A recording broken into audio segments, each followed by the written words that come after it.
The OA Preamble. Overeaters Anonymous is a fellowship of individuals who, through shared experience, strength, and hope, are recovering from compulsive overeating. We welcome everyone who wants to stop eating compulsively. There are no dues or fees for members. We are self-supporting through our own contributions, neither soliciting nor accepting outside donations. OA is not affiliated with any public or private organization, political movement, ideology, or religious doctrine. We take no position on outside issues. Our primary purpose is to abstain from compulsive eating and compulsive food behaviors and to carry the message of recovery through the 12 steps of OA to those who still suffer. How our meeting works. At this meeting, we follow a rotating format. On the second week of the month is a recovered OA speaker who will be speaking on the topic of their choosing for 30 minutes. There will be a follow-up Q&A segment for 15 minutes where fellows are welcome to ask any questions of our speaker, which are related to the topic in question. Disclaimer, this meeting will be recorded by audio only, and you will see a recording sign at the top of your screen. The Q&A section of our meeting will also be recorded. Please post only in the chat function your question to our host, myself, and we will ask the question anonymously on your behalf. Please do not do this before the Q&A segment opens. Seventh tradition. Before we share, it is time for our seventh tradition. Although we are meeting electronically, sorry guys, electronically, we still have Zoom meeting costs to pay, and we also give contributions to OA UK EB, which is our virtual intergroup. Please make a contribution using the PayPal or bank details that will be entered in the chat now. Newcomers, we ask that you wait to contribute until you are sure you want to be here. Today is a speaker meeting, and we are honored to have, hold on, who's our speaker? Leonie. Okay. Did I pronounce that right? Okay. So it's over to you now, Leonie, you can start. Thank you so much. Hi, I'm Leonie. I'm a compulsive overeater. So my OA journey started about a year and a half ago, about a year and a half ago, when a friend suggested that I join the rooms. And initially, I was in another 12-step program, and I just didn't feel at home. I knew I needed the help, but I didn't link with anyone. So when I got to the rooms, it really was that welcome home feeling. I knew that from what I've heard that people were struggling with the same things I was, especially the food. It was all about the food at that stage. And I was very into it. So I was doing the meetings. I found a sponsor at that stage, not an OA sponsor, someone that I could actually do face-to-face meetings with. She was an AA sponsor. And we started doing the first 3 steps, but again, because she wasn't an OA sponsor, she couldn't really guide me in the right direction. But again, I was very keen to do the work. I was very keen to be part of the fellowship. What I know now is that at that stage, I can't even say I was white knuckling it. I was just trying to fit in. I was trying to lose weight. I was trying to use it as a diet program, knowing there's going to be work to be done, but not, oh, it's fine. I'll fill in, I'll answer the questions. If it's like a test, I'll do it. I'll study for it. If you need me to read something, I'll do it. No problem. But the truth is that although I was working the steps, I wasn't really working the program. And eventually I got encouraged to find an OA sponsor, which I did. And again, I was expecting, because this fellowship is so all-inclusive, I was really expecting this person to be, oh, welcome, and, great, and I'm going to hold your hand, and, we're going to skip through life, and this is going to be amazing. Luckily for me, she did not do that. She did not buy into my bull. She never embarrassed me. She never called me, she never told me I was wasting her time. She was very loving. She was very good at guiding me. But what I learned from her was having the boundaries. And I think that was my first real look at what was happening in terms of the program, that you know what, you actually have to do the work. I'm not going to be able to just happily skip along and get to step 12 and be 30 Ks lighter and life is going to be wonderful. So it's been a while since I started, but I was in abstinence.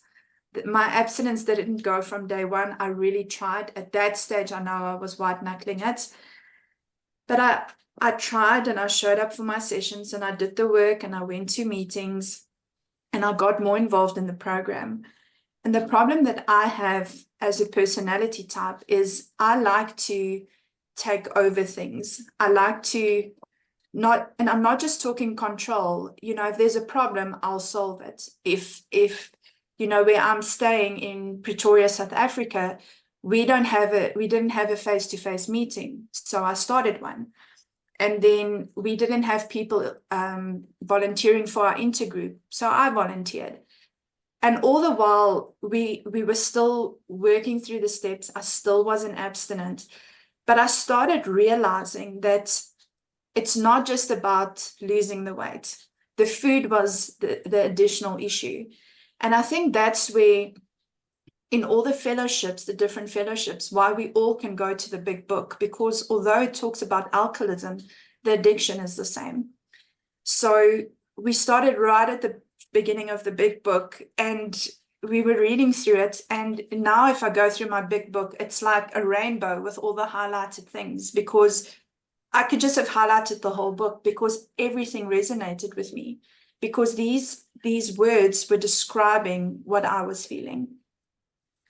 So eventually, as the journey went on, I remember I had this big emotional meltdown, and my sponsor is about, I don't want to lie, I think 9 hours behind me. So if I'm having an episode or a meltdown or something, and it's 2 o'clock in the morning with her, I can't phone her. So I ended up going back to my first sponsor for a chat, and I had this big, just spiritual revelation where my higher power it was like just this big sunshine breaking through. And I realized that throughout the whole process up to then, I was trying to really hold on to the control. I will control my program. I will control my progress. I will control my recovery. And in that moment, I really just felt that connection with my higher power, where I realized I really am powerless. And it was the first time that I was able to actually step back and say, wow, okay, I can't do this. Now, at this stage, we just vaguely remembering, we were probably past step 5 already. And again, my initial idea about this program was that once you start step 1, you'll be abstinent. So at this stage, I still wasn't properly abstinent. That day, I know everything changed. I started working my program properly, with a love for myself, with a love for the people around me, with the food not even factoring in. I was talking to people, and I would share it at our face-to-face meeting, and I would tell them that, you know what, I don't really care what I eat. I just eat my food. And unfortunately, I think there was some, I know there was arrogance that came with that, because now I'm abstinent. I'm sitting in this meeting. Look at me. You guys are struggling. You can listen to me. I'm very wise. I know what I'm doing. And the truth is, it wasn't true, because it wasn't me. It was my higher power doing it for me. I was still going to the meetings. I was really working the program. I was doing my step 10s. And everything, I almost want to say everything was wonderful. I started working with sponsees. And then little by little, I realized that I'm struggling again. And I think this is where the topic that I chose came in, because people think that when you become abstinent, that you will be okay and everything will be fine and your life is going to be all sunshine and roses and your abstinent journey is going to be wonderful. You look at people that's been fellows that's been in the program for 5+ years and you think, wow, they really have it easy. You know, they're just working it. And I was guilty of this. I was guilty of thinking that this is how it goes. And like I said, there was a lot of pride in it. There was a lot of arrogance in it. And after I've done the steps, I went from doing 3 sessions a week with my sponsor to checking in with her once, not doing work per se, but just having, touch base. Because at this stage, I was due to do the work. I was responsible for my recovery. And I almost want to say, when you're a newbie and you start the program, your sponsor still holds your hand. But when you get to this stage, you're supposed to be able to do it yourself. And because I had this arrogant chip on my shoulder about it, I started struggling. And it was very humbling. Not was, it is still very humbling, because I expected that when I got abstinent, the kilos would drop. I would have a wonderful relationship with food. You know, all those bad habits that took about 30 years to build will miraculously disappear. And the truth is, that's not what it is. In program, when we do meetings, we always talk about you share your journey, but you also share your strength and hope. And for me, a big part of sharing my strength and hope is actually sharing the struggle, that it's not easy. That if you think you're okay, but you're not doing the work honestly, not practically, but honestly, 10 then minutes, Leonie. thank you. You could still be working the program. You could even still be abstinent, but you're not okay. And eventually that will come crashing down on you. I found this, I struggle with my mental health. I'm in a very stressful work environment.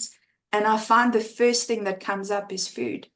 And I honestly don't know how long I've been abstinent. I made the choice not to actually peg the date, because then I become obsessive about it. And I just found myself in the last 2 weeks even sitting going, you know what, let me just go have something I'm not supposed to have and just get this burden off my shoulders. And then I'll start fresh and I'll be okay. But the truth here is that in the doctor's opinion, they talk about this, about the type of alcoholics that think after a while, I can start drinking again. And this is me, because I've been abstinent. So you know what, if I have one slip, I'll be able to get back on. I don't even have to discount the fact that I've broken abstinence, because I'll be okay. The truth is that's not how it works. And every time I speak to my sponsor about it, it's become a motto with my friends that aren't in fellowship, because when they ask me for advice or something, I'll go and say, what does your higher power say? Because that's what my sponsor says to me. Where's your higher power in this? Because the first thing that shows me that I'm in a dip is the fact that I stopped speaking to my higher power. I stopped checking in. I stopped bringing him into my day. I don't work the program. The first thing is higher power. The second thing is the program. And before I know it, I'm having all these intrusive thoughts that I used to have. And this is from a recovered person. So what I just realized is that if I don't work the program honestly, if I don't check in with my step 10 partners honestly, the only person I'm really doing damage to is myself. I've made some notes about this when I was asked to share, and the big thing that I found out of all the paragraphs that I was highlighting on this theme was that on page 73, the big book says, we thought they had lost their egoism and fear, thought they had humbled themselves. Only when telling someone else all their life story and when they're entirely honest that's only when you get the breakthrough. Sorry, I'm paraphrasing a bit. If you skip the honest part of working your program, that's when I feel that when I start struggling. And this whole program is an honest one. So when we check in our food with our sponsors, it's not about shame. It's not about admitting, oh, I had a binge and look at me, I'm disgusting. It's about being honest and saying, I am struggling. This is what I'm struggling with. And another person recognizes it. A lot of the time when my sponsees check in their food with me, I don't read it. I also know my sponsor doesn't always read mine, but it's the honesty behind it. When you do a step 10, and for those who don't know what the step 10 is, it's where you do a resentment or a fear or even a gratitude with another person, and you literally work through what we know as the work steps 4, 5, 6, 7, 8, kind of all combined into one, focusing on one thing that's really a problem. But when we do that, it brings your emotions to the front, and it makes it open and honest so that you end up not eating it. So the expectation that a person has about, I'm going to lose the weight quickly, it's not about that even. It's about being able to live a happy life, to be comfortable with yourself. And what I do find is that although the weight loss is there, it's really slow because that's not what I'm focusing on. I'm focusing on my recovery as a person, as in my heart, am I okay? Because ultimately, when you're not okay, you can go from overeating to whichever other addiction that comes up. You might think you have your eating under control, but if you're not okay, another addiction will come in because the problem is the same. That's also why we find a lot of the times with people in program that they're also in other programs, because we're not always okay if you don't work the program honestly and openly. Yeah, I actually thought I'd be sharing a lot longer, but I'm quite passionate about this because it's something that I'm struggling with right at this moment. When work overwhelms me, the first thing that goes is, can I eat something? I need to eat something. And I have to remember, no, it's not in your eating plan. It's not in the time that you're eating. So for me, the food comes to the forefront immediately.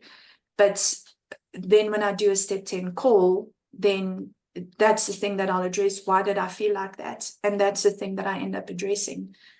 And I just feel like that's, if you can stick to, the tools of recovery that we have, if you can reach out to fellows, if you can do the literature and do the meetings and work the steps, there's recovery in it, but only if you're being honest. I'm an admin person, so I'm very good at ticking boxes. I like ticking boxes and scratching stuff off lists, and it gives me all that nice control of I've accomplished something.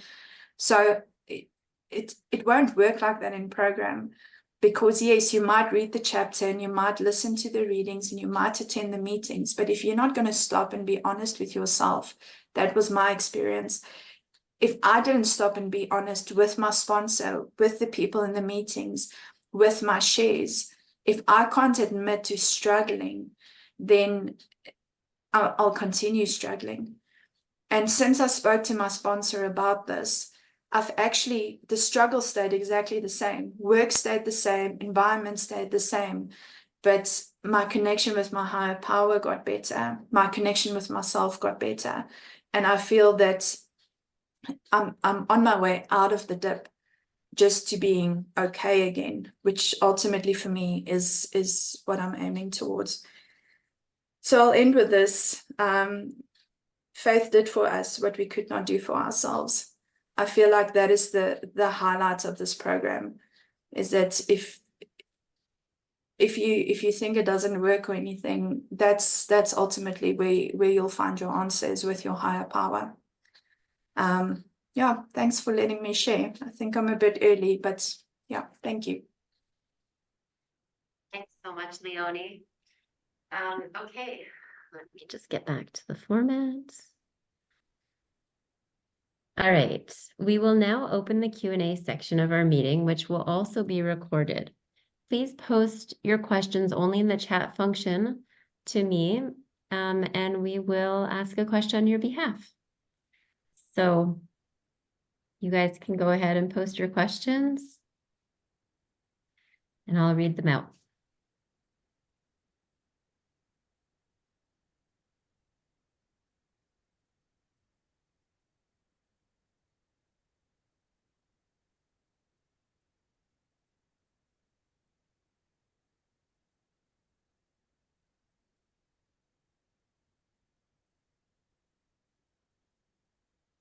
Okay, here's our first question. Thanks, Leonie. Can you share more about your journey with finding a higher power? Yeah, sure. So I come out of a faith background. I grew up with an existing faith that I was living on. But even in that, I found that because religion was involved, it was very difficult for me to actually find my true higher power. So I'm still a religious person. My religion didn't change, but my higher power and my perception of my higher power changed. It's Sorry, I just wanna word this right. Previously, I had this idea that a higher power was this person waiting with a lightning to strike you down every time that you do anything remotely wrong. And because I had this really poor self-esteem and I really didn't like myself, I was extremely mean to myself. I thought that that was the perception my higher power had of me. So that day that I had the spiritual awakening, as I call it, I actually went outside and I screamed at the top of my lungs like I haven't done since I was a child. And I screamed at my higher power. And it was just this release, this physical release. And I realized when the lightning didn't strike me, I realized that my higher power is hurting when I'm hurting. That this emotion that I have is this pain that I have, the fears, everything. My higher power doesn't want that for me. And my higher power is a loving being. And that only really, I held on to that idea. I created that idea in my head and I said, this is what I'm going to go with. This is what I believe my higher power is, even if I don't feel it, because I don't like myself. So how can this higher power like me? But then it started manifesting because my higher power does want good things for me. So when you start reiterating that, if you start reiterating that my higher power doesn't want me to feel sick after I've eaten. My higher power doesn't want me to be constantly bitter and irritated. My higher power doesn't want me to hold on to hurt and resentment from the past. It doesn't want me to be angry at people. When you start hearing that, when you start writing things down, when you start working, when you do a fear and you drill down into a fear and say, why do I have this? Why do I fear this? And you realize, but my higher power wants freedom, let's say financial freedom for me. Why am I fearing scarcity? Because that's my fear. And then when you start believing that your higher power wants something better for you, then you realize that you're worthy. And that's, I think, why your higher power, why this program revolves around a higher power, because that's where you get your freedom from. When you realize that if this being, whatever your higher power looks like, if this being, this ultimate being can love me and can tolerate me and wants good things for me, then how can I not want that for myself? And I think that's how my relationship changed from a religious higher power relationship to the one that I have now, which to me is a lot more intimate. Just having said all of this, there's also, meditation and writing and actually sitting and talking to the higher power, whether you think it feels funny because you can't see this being or not. It's all part of daily things that I do to also ground myself, to know that I start my day with a higher power directing my day. What do you want for my day? Your will be done, not mine. It takes that self out of your day when you're able to just hand it over to another being. I hope that answers the question. Thank you. Okay, the next question is, please tell us more about your step 11 practice. Yeah, so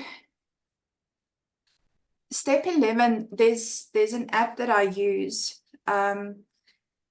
where I would do the nightly inventories. So I go through the questions, and a lot of the times, you know, depending on what the day looks like, you kind of bypass it. You know, was I angry? No, I wasn't angry. Because at that stage, you can, I would also recognize, yes, I was angry, but I addressed it in a step 10 call. So my step 10 and step 11, I work together. I use the app, I go through the questions. It's the same ones that we use in the book. But then if something comes up during the day, I would write it down. And then either I'm on a step 10 train, so I have a call set for every day, but I'm also on a WhatsApp group. So if I feel the need to reach out to someone, then I'll post in the WhatsApp group and just say, you know, is anyone available to do it? So a lot of the work gets done as it happens. I had, for example, yesterday, I had a step 10 call 3 minutes after I had a huge falling out at my house. And when you get to the end of that call, where you kind of have to sit down and feel, okay, what does my higher power say about this? The truth was, I don't know, I'm too angry. So you're kind of still in that emotion, which then is nice when you do step 11, which is when you take inventory of your day. And by then, you probably would have calmed down a bit to be able to say, okay, wait, I have another step 10 I need to actually work through here, because now I was able to just think rationally about things. So for me, it's, although the work gets done at the end of the night, it's kind of a consistent thing throughout the day. If my boss angers me in that moment, I might just go, your will not mine be done. Please help me to not retaliate. And then you move on. If someone pushes in traffic, if someone pushes in front of me in traffic, you know, bless them, change me. It doesn't have to be a full-on work through a resentment thing, but yeah, it's for me, 10 and 11 is ongoing, but at the end of the day, I use the app and I just check through it.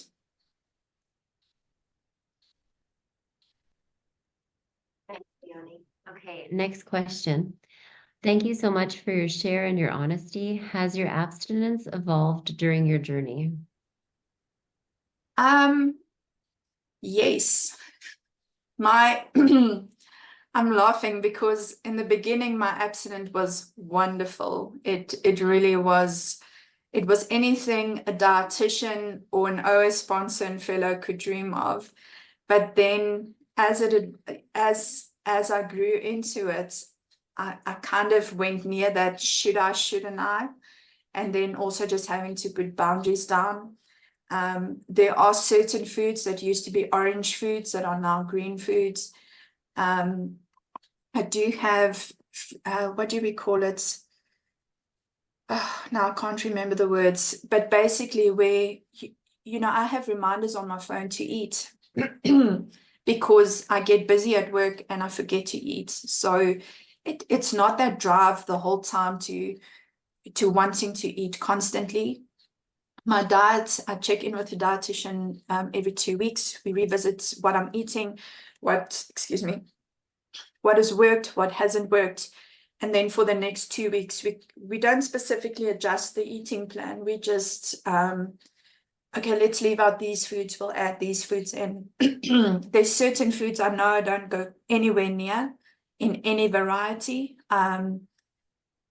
And I have four children, so my house is full of a lot of stuff I'm not able to eat.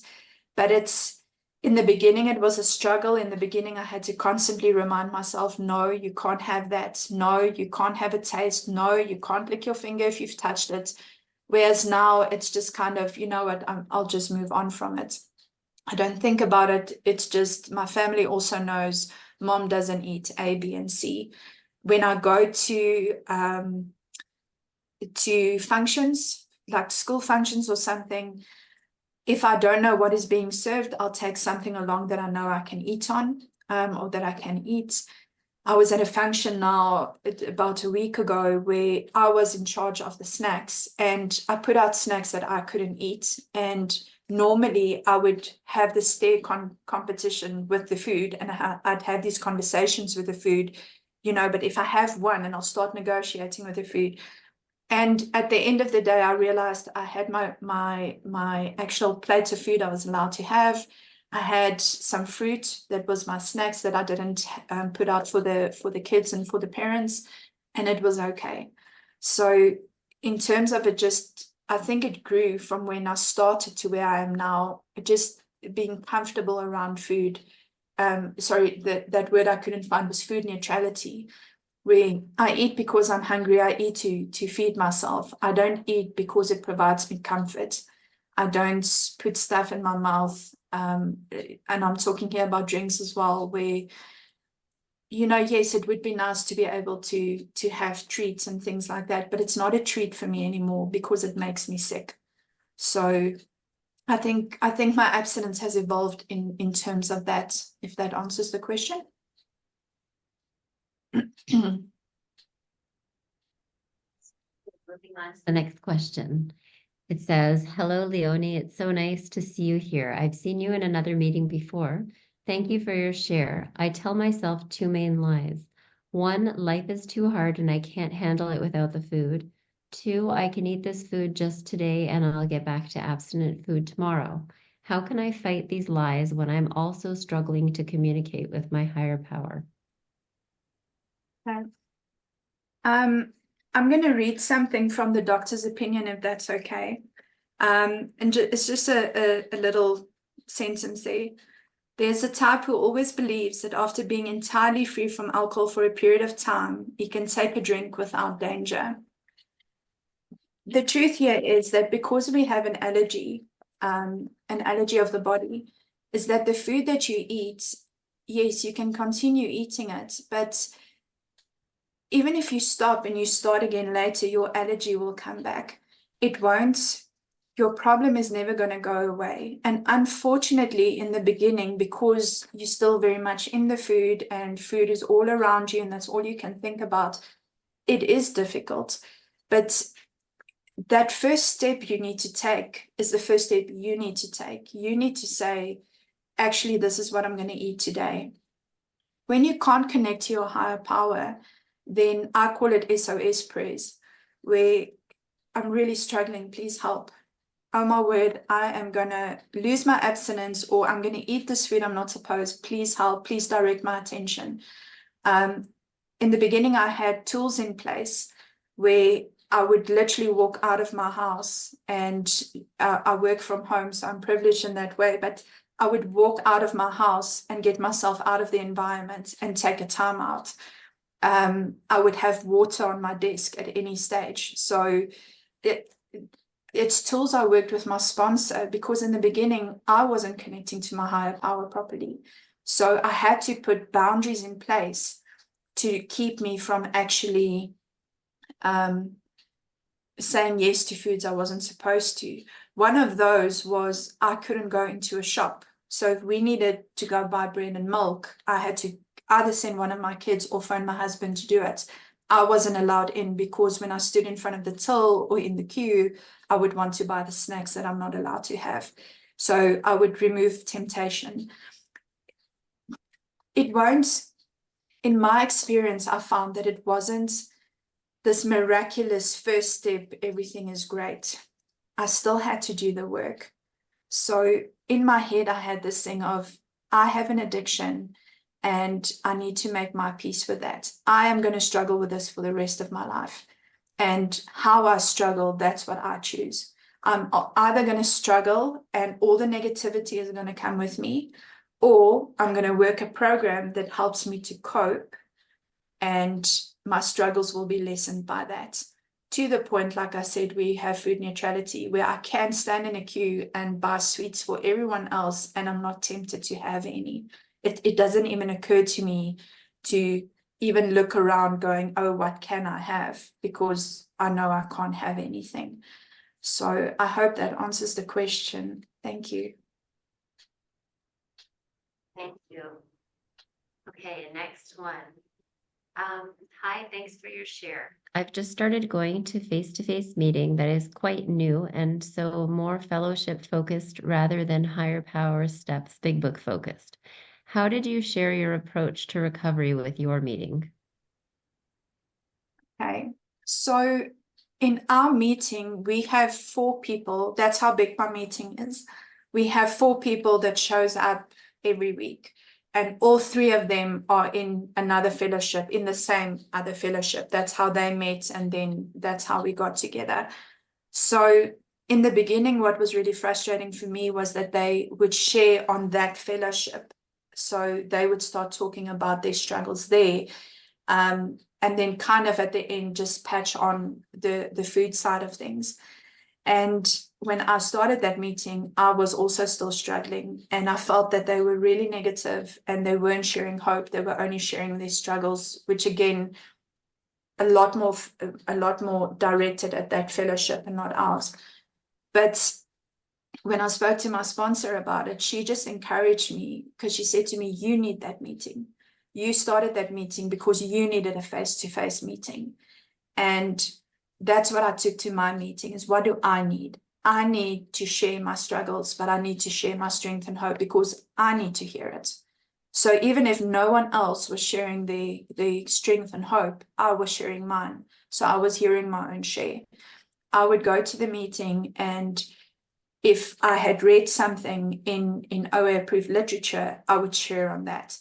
And what I ended up doing, because I was leading the meeting, we didn't do speakers because, like I said, in Pretoria, we don't really have OA fellows. A lot of them are in Johannesburg, which people won't drive to Pretoria for that. So I ended up doing an audiobook on the OA Brown book, which have shares in them. So we would listen to those shares, and then that kind of forced the direction of the meeting towards sharing on what those speakers were talking about. But for me, I think for me, it was just to be consistent to what I bring to the meeting. And then eventually they did follow. So we're still the same 4 people. It's been more than a year now that we've been together, all of us. And when we share now, it's about food. There's a person there that also has another type of eating disorder. She might share on that, but it's all relevant because it all comes from either what they've learned in Big Book and bringing it to OA, or it's about specifically OA, if I can call them OA struggles. But I would say that if you're in a meeting, just share on what you need to share because you need to hear it. And I do believe because we're speaking truth and we're all speaking about struggle, about the struggle we all share, eventually I think people start piggybacking on that and then it grows from there. Thank you. I'm going to read one more question. That's the last one in the queue. We still have more time for more questions. So if anyone wants to add them in the chat in the meantime, while we're discussing this question, please go ahead. So the next question is, what are your morning routines that help you connect with your higher power, especially if you're busy?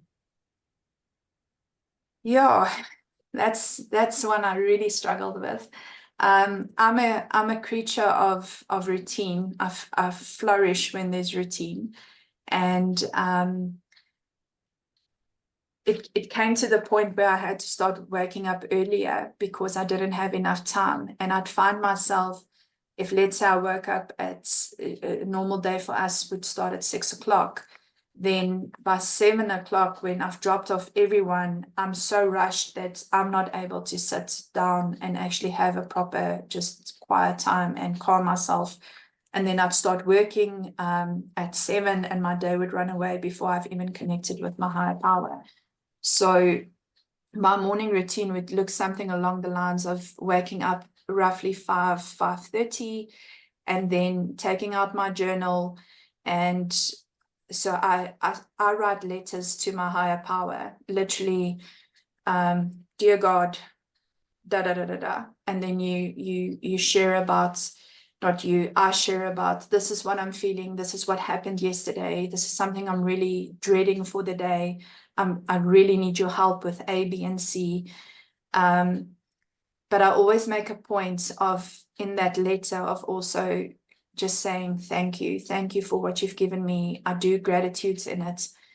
And then I end the letter with, love, Leonie. And then I take a moment and I start writing back from my higher power to me. So it would start, dear Leonie, or my loving girl, whatever I feel in my heart at that moment, the way that my higher power is addressing me. And I write this letter to myself. The reason I'm doing it like this is because I have this religious idea coming up every now and then about my higher power being this very strict religious God, whereas my higher power loves me. So when I write it like this, I see it from a loving perspective. And then it's easier for me to listen and to be able to be open to hearing what he has to say to me. So in that moment, I would then just start writing down what comes up in my heart. When you have to do those emails, consider this. And a lot of the times it would be, okay, when you're done here, you need to go have breakfast because your day is going to get busy. And then I stop and I go and I put this in brackets. Okay, what do you want me to have for breakfast? And the first thing that pops in my head is what I write down. So I would ask God to plan my day. I would say at the end of my letter, please tell me how you want my day to go. And then I'd write it down exactly as it comes up in my heart in that time that I then set out to listen, because I have this tendency to want to control everything. So, okay, when I'm done here, I'm going to do A, B, and C. But when my higher power says it, a lot of the time it's a lot calmer.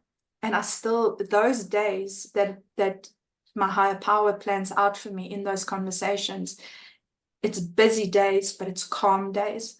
It's days with serenity. It's days where I don't get overwhelmed. It's days where I get everything done and I have good meals and I have time for my family. It's always better than when I try and do it myself. So anyway, I would journal these things out. Then I would start the day with, whatever needed to be done from that perspective, waking up the kids, drop everyone off, come back. And then whatever my higher power told me to do, that's what I start doing. If that day I felt that, okay, I need to go to the gym first, then I work in a gym session and then come home. And then I get dressed in what I ask my higher power, what should I get dressed in? Doesn't always work because a lot of the time my mind skips ahead. But I work with what I have on the day. And then during the day, if I feel that I'm getting overwhelmed, like I said, when I do step 10s, it's kind of on the go. So when I get overwhelmed, I might just step back and just do a breather, just go make a cup of tea, walk outside. I have a lot of cats, so I'll go rub a cat somewhere. And I take little time out to just kind of center myself again to, okay, what does my day need to look like? So I hope that helps. Great. Okay, and I've got another question lined up. I've heard a lot of people say that you can't work the steps unless you're abstinent. Can you say a little about your thoughts on that, clearly as it clearly was important in your experience that you were working through the steps prior to being abstinent? Yes, absolutely. I don't think anyone starts this program abstinent. When you start step 1, you're definitely not abstinent. I think that's why we start step 1. And the first 3 steps to me is really realizing how big the problem really is. It's not to say the work doesn't start step 1, 2, and 3, but I almost want to say the on-hand, practical, I need to sit down, write, think, pray. That work usually for me starts at step 4. And I definitely wasn't abstinent when I started doing that. I think I got abstinent around step 7 or 8 only. And if I had stopped to wait to get abstinent, then the work that I had done to grow to the point where I was ready to be abstinent, I would have missed out on. And I do want to go as far as saying I don't think I would have been abstinent then. I feel you can do, yes, I feel you can do the steps right through, even if you're not abstinent. I've met a lot of people in the rooms. They've been in the fellowship for a lot of years. They've worked through the program and they're not abstinent. If you think about people relapsing, I mean, we have this book called A New Beginning. It's all about relapsing. It's all about stories of recovery from relapse. These are all people that's worked the programs and they still relapsed, and how they came back to the program. So if you're going to wait for abstinence to work the program, I don't think you're going to work it. There's so much healing in the steps that you do, that even if you start them off not being abstinent, if you work them honestly, I feel that as you work through them, you will either become abstinent or become in a better frame of mind to be open to becoming abstinent. I also know of people that worked through the 12 steps many times before they became abstinent. I know of people that's been in different fellowships that got abstinent there, but then came to our rooms, the steps differ, but the principles of the steps stay the same. I mean, if you're doing resentments in another fellowship, your resentments doesn't change when you come to OA. So they did the work there, they were abstinent there, but then they came to OA and they couldn't get abstinent here, but they were still working the steps. So I'm sorry, I don't agree with that you can't do the steps if you're not abstinent. I think doing the steps will get you to the point of being abstinent.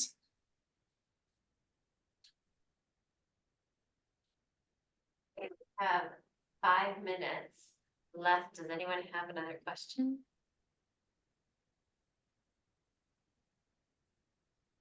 Okay, I'll toss in a question in the meantime if someone wants to think about a question. I really appreciated how honest your share was. I know for myself, I've noticed that I've gone through different levels of honesty. I've kind of gotten deeper and deeper in my honesty. Have you experienced anything like that with honesty, or if you can talk about honesty and how it's affected your recovery? Yes, definitely. My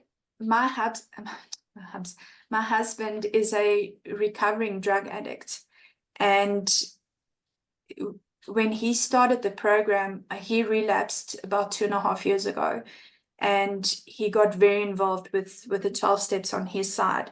And I only joined OA about 6 months after he came out of rehab. And in the beginning, I thought I was being very honest, but the truth is I was only being very passive aggressive. Now the conversations, the comparison, and why I'm comparing it to that time, is that the conversations we have now is not aggressive, it's not passive aggressive, but it's honest. So yes, it's uncomfortable. I've grown, I think, to the point where I feel more comfortable just approaching something head on, as opposed to just trying to bypass it or to be comfortable. Oh, I don't want to offend anyone. I'm still kind, I'm still respectful, but I don't keep quiet about stuff that I feel is something I need to speak out about, whether that is in a relationship in my house or on an email or with my boss. Having said all of this, I have been also dishonest, and I've realized that when I am dishonest, it stings a bit more.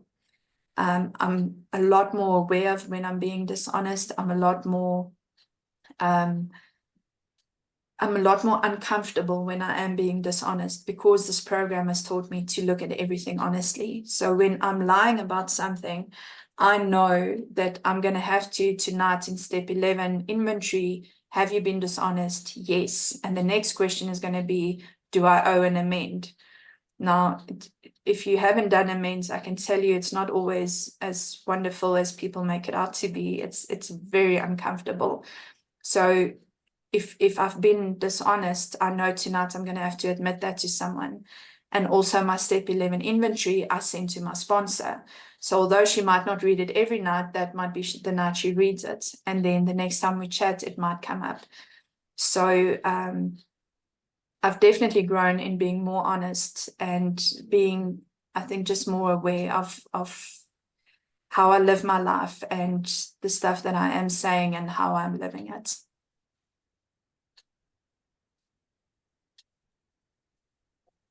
Thank you so much, Leonie. I don't have any more questions in the chat.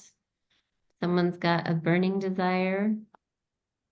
You have another minute or two to put it in there. And if not, we can just start to wrap up the meeting. Oh, here, I've got one more question for you. Do you have a favorite line or paragraph from the big book? Yes, I do. I have it. It's I mentioned it in my share earlier. It's on the end of page, or at the top of page 71. It says, "Faith did for us what we could not do for ourselves."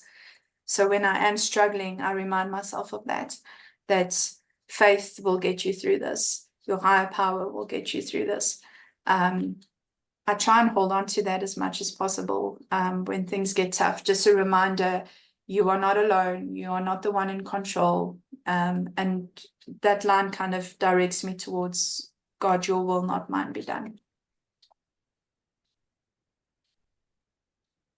Great, that was a really nice way to wrap it up. Okay, so Q&A has now come to a close. Thank you to our guest speaker, Leonie, for your service, time, and energy. We will now open the chat to share our numbers for outreach. For those who would like to, please share your name and numbers. Please could all available abstinent sponsors indicate if you are available to sponsor. For any newcomers, we have a newcomers hub where newcomer greeters, we've got Claire M and Brona. I think I saw you there somewhere too. We'll be very happy to have a more informal chat and or answer any questions. To any newcomers who would like to stay behind at the end of the meeting to ask questions, please raise your hand electronically now, and we will invite you to a breakout room on Zoom where our newcomer greeters will be able to help.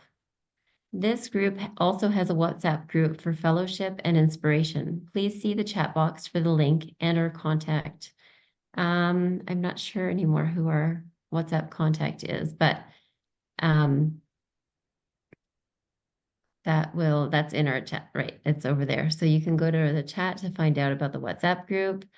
We will close the meeting in the same way we always close a New Freedom Big Book study by reading the 12 promises of recovery as laid out in the Big Book of Alcoholics Anonymous.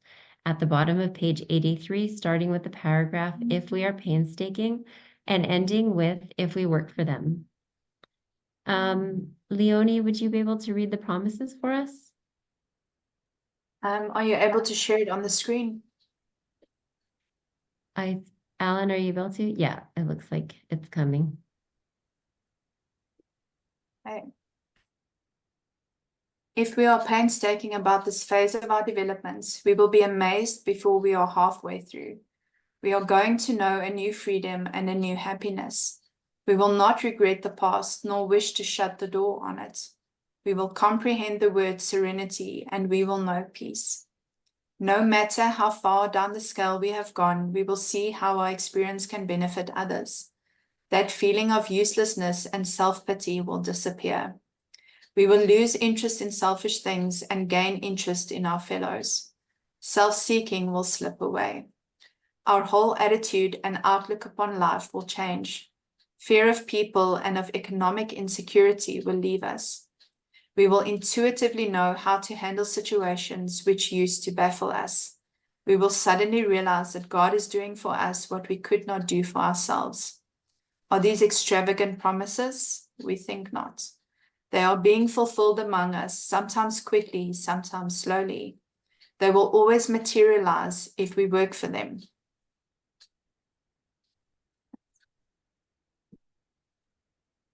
Thank you.